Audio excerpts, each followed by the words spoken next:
Crossed lines. Most of the Fat Controller's engines accepted diesels. James had never liked them. "They're all right," said Henry. "just mixed traffic engines like you and me." Mixed up engines, you mean? James grunted. With windows at each end, how can they know if they're coming or going?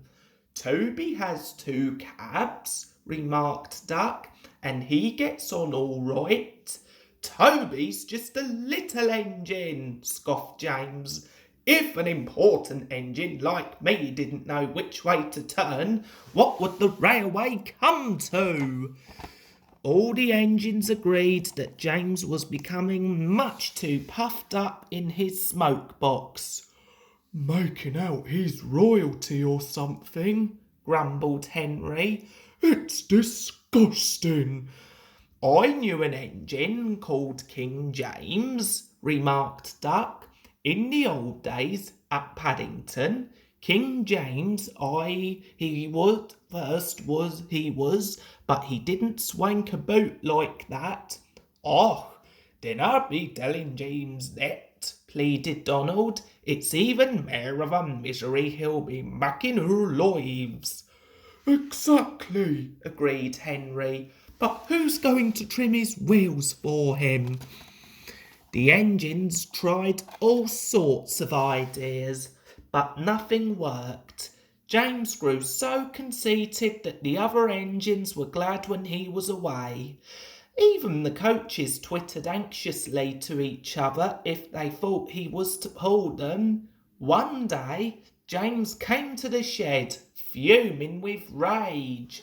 "Shunting," he snorted. "Where are Donald and Douglas? They should be here for jobs like that."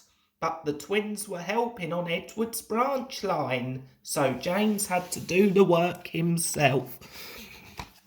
James's train had long trucks called wheel wagons.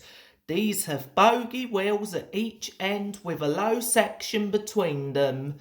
They are used to carry cars, tractors, and other heavy machinery. The shunting should have been easy, but James was cross and bumped the trucks.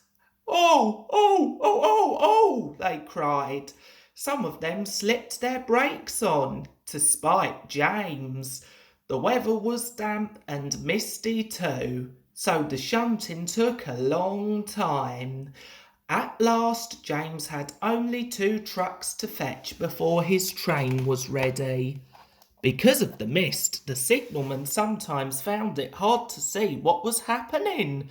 James's driver told him that James would whistle when they had collected all the trucks and were clear of the points.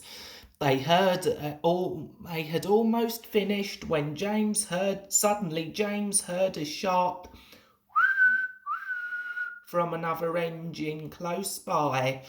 The signalman heard it too, and thought it was James saying he was ready. He pulled the lever, setting the points for the main line. But James wasn't ready. The points changed when one of the trucks was halfway over them. One bogie went the right way, but the other was diverted towards the main line. Before James realised it, the truck was travelling sideways between the 2 lines. A signal stood right in its path. "Stop!" squealed the truck, but it was too late.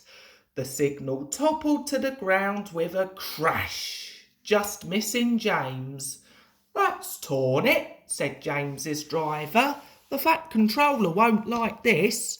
He didn't. He spoke severely about it because the signal was important and its loss was inconvenient. James knew that the accident was not his fault, but he was unusually quiet in the shed that evening. The others were relieved.